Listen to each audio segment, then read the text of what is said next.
Biodiversity, the interconnecting web of life around a farm. In Somerset, Rob and Jeremy are two neighbouring farmers who have been sustainably farming together for 25 years. Now they're on a mission to enhance their ecosystems. We're really proud of our biodiversity. Our responsibility is to produce food, but it's also to care for this environment and to pass it on to the next generation. So they're turning to new technology like AI bird listening devices and new trials with organic humates to help guide them to make decisions. But in the height of summer, can biodiversity measures help them fight back against chemically resistant weeds and make financial sense? That's really interesting because we're just in the process of refinancing at the moment. They're working to make a difference by farming smarter.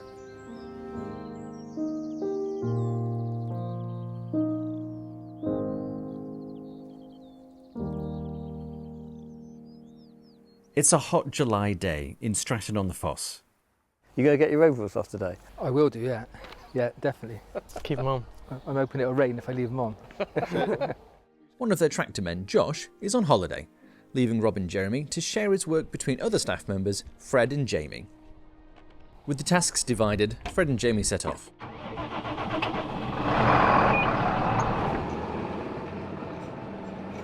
So how do the farmers run a business and look after the environment? So biodiversity is an integral part of our business. So we take a holistic approach, blending nature with growing food.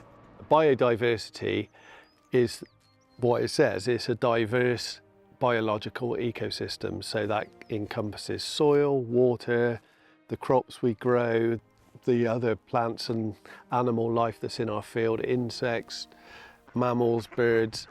So classic example here, we've got a field margin, we've got a hedge, a recently planted copse in the next field there. So what we're trying to create is wildlife corridors so that multiple ecosystems can benefit from the farmland.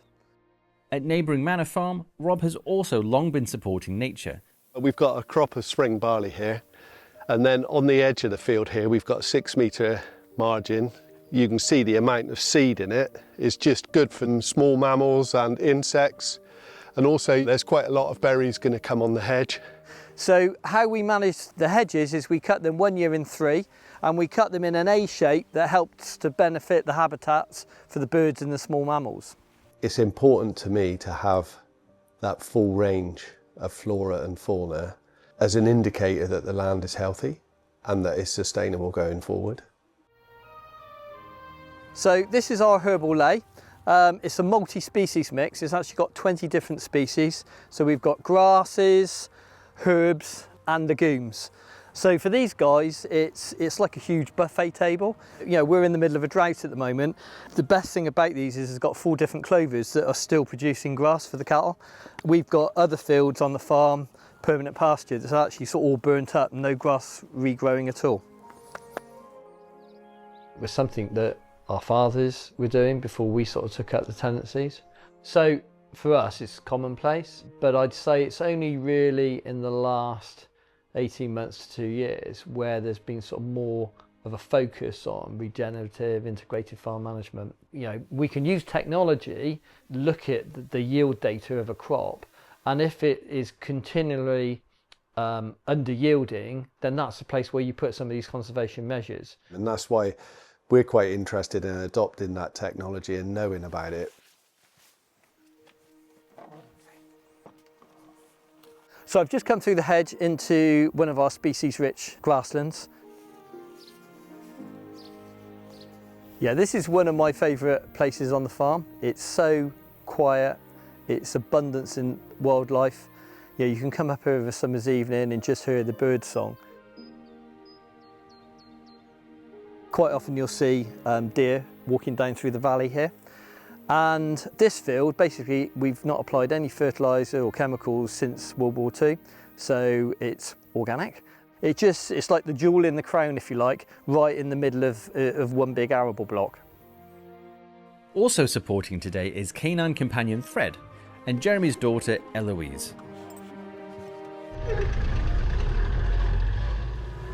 Go check the cows. Go check the cows. Favourite job of the day, Fred? The drought has meant changing plans for the farm's beef cows. So we're going to move that group down into the In front of back Ross of Rob's, yeah. And there's probably only enough there for 10 days, but if it rains on the weekend, at least it will give those 2 herbal lays a chance to recover a bit.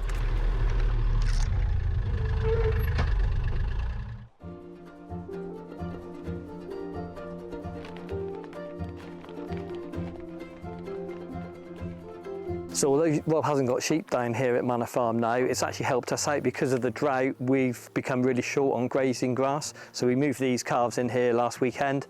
Not only is it helping sort of biodiversity, building organic matter because they're manuring the field as well. It's helping Rob out because obviously we can utilise grass. So it's a win-win for all of us. It's a journey that we're on, isn't it? Yeah. I mean, biodiversity is something that's evolving all the time in with new technology and with new ways of monitoring. One of my main goals would be to increase the amount of farmland birds. So to help us make decisions, we've relied very much on volunteers coming out and recording bird species across the farm, which has helped us in some of the stewardship schemes that we've entered into. Yeah, staff have been really good at that too, but last year we got hold of some chirrup boxes which record the sound of the birds. And when you send the box back, then by AI, they can monitor what birds you've got on farm. Power technology. Rob and Jeremy split up to install their additional devices. I'm just going to put my one up on this ash tree. With the digital ears now listening, all they can do is watch and wait for the data. In the meantime, Jeremy heads back to Church Farm where he's meeting his daughters Eloise and Alicia with her boyfriend Kana. Should have walked up the tram line really. So we've got pollinator strips around the outside of fields, but on a larger field we put them down through the middle. We couldn't get this planted in the spring, so I've got a bit of family labour today out spreading some of the seeds. Predominantly they're wildflower seeds, so they're pollinator strips, but also more importantly they're attracting the predators, the ladybirds, the wolf spiders that will predate on any aphids that are habitating in any of the wheat and barley fields. Meanwhile, Rob is dealing with a major problem. This field's called 20 acres, and we've got a real problem in here. One of our main arable weeds actually, which is called blackgrass. And you can see that this blackgrass is just flowering. It's got these little tassels on it and it will start producing seeds soon. This is one of our worst weeds and actually one of the worst weeds in the country because it's resistant to a lot of the chemicals that we can use to control it. We have got to find ways of managing these problems. Look at that. That is one plant. See how many seed heads it's produced. The persistent weed has spread across the whole field.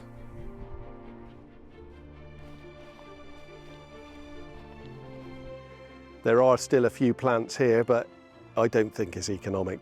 I'm thinking now that we just cut our losses, and it's disheartening, but I have to take this one on the chin and say, what could we do better next year?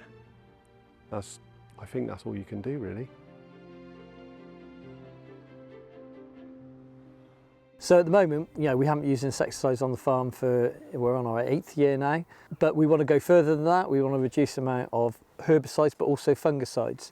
So by adopting other practices that we've started to use, that may be using biostimulants, such as seaweed. We've obviously done a humates trial. So it's just really looking at all the different options that are available to us to take us forward over the next 2 to 5 years. It's been a few weeks since Rob last visited 20 acres, and he's called in Jeremy to assess options for the blackgrass that's destroying his crop and affecting his biodiversity. You can see where it's least problematic up on the top there. Yeah. Question whether it's resistant, isn't it?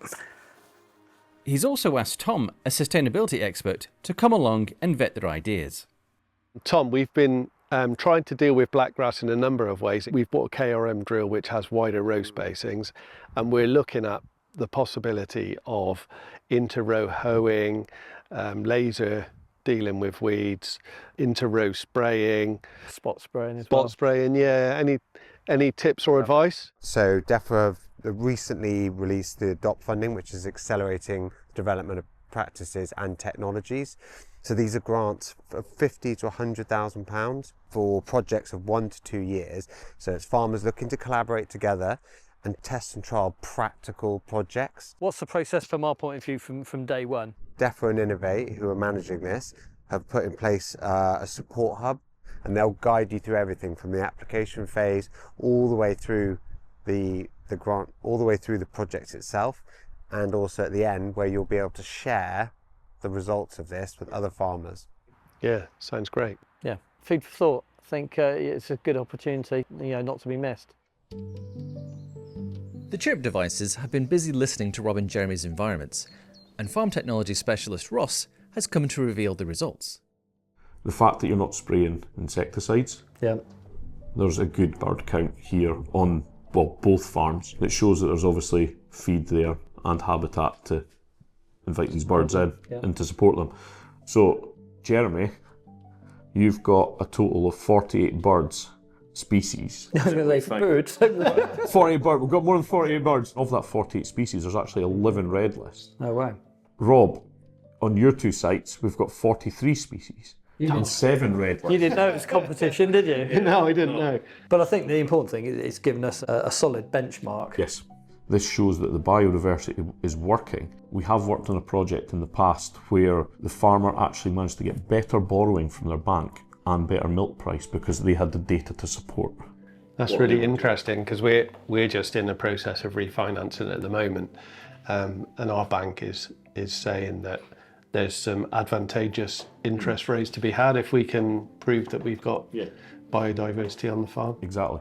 The more you actually get involved in it and you see the biological benefits and see how those habitats are improving, it's not just about the money, it's actually really quite exciting.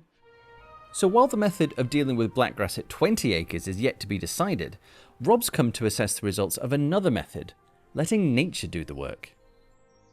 Traditionally, this is one of our worst blackgrass fields on the farm. Actually killing it within the crop is much more difficult. So we are growing a legume fallow here. This is the first time we've tried this, but just listen out because this is incredible. The amount of insect life in this field at the moment.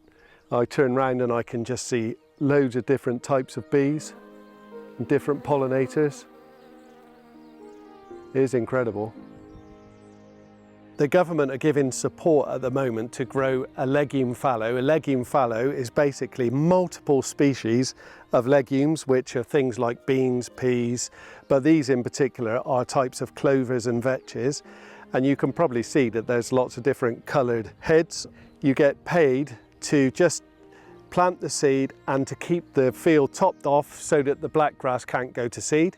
And then in the second year, you're not allowed to do anything to the field. So you just let it come. And it has that dual benefit of getting rid of the blackgrass. And the second benefit is it does real benefit to the soil, but also that the whole ecosystem is just helped. And this option wouldn't be economically viable without government subsidy. But when that goes, we will have to think of other options that generate some income for us as well. And we won't know how well that's worked for a year or two, but at the moment it looks great. Last autumn, Rob and Jeremy began a trial involving applying organic humates on a field to see if they can reduce their fertiliser and chemical use, which, if successful, would benefit biodiversity and their bottom line. To review their findings, the two farmers and their families meet up at Monty's Meadow, a secure dog walking area one of Jeremy's daughters runs to help diversify the farm. So we got the yield data back from combining the humate trials. That field wasn't ideal conditions. I'm quite impressed actually, because if you think that was 50% less fertiliser, 65% less. I think you could realistically go with 65% less fertiliser. Yeah, definitely. And half the amount of chemicals. It's sort of like a huge injection of sort of humic acid, isn't it? So it's bound to get the plants growing. We're not harming the microorganisms working in the soil because we're applying less artificial fertiliser and less chemicals. Yeah, it's great. And it's just a case now of seeing whether we can source that on a bigger scale. Yeah. We're really proud of our biodiversity. We've been on this journey for multiple years now, but we don't presume we're there yet. We have to be continuously learning because that informs the way that you begin to farm in the future.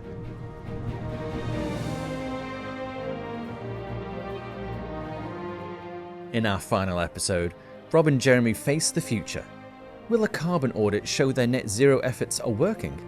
And they ask what needs to be done to support the next generation.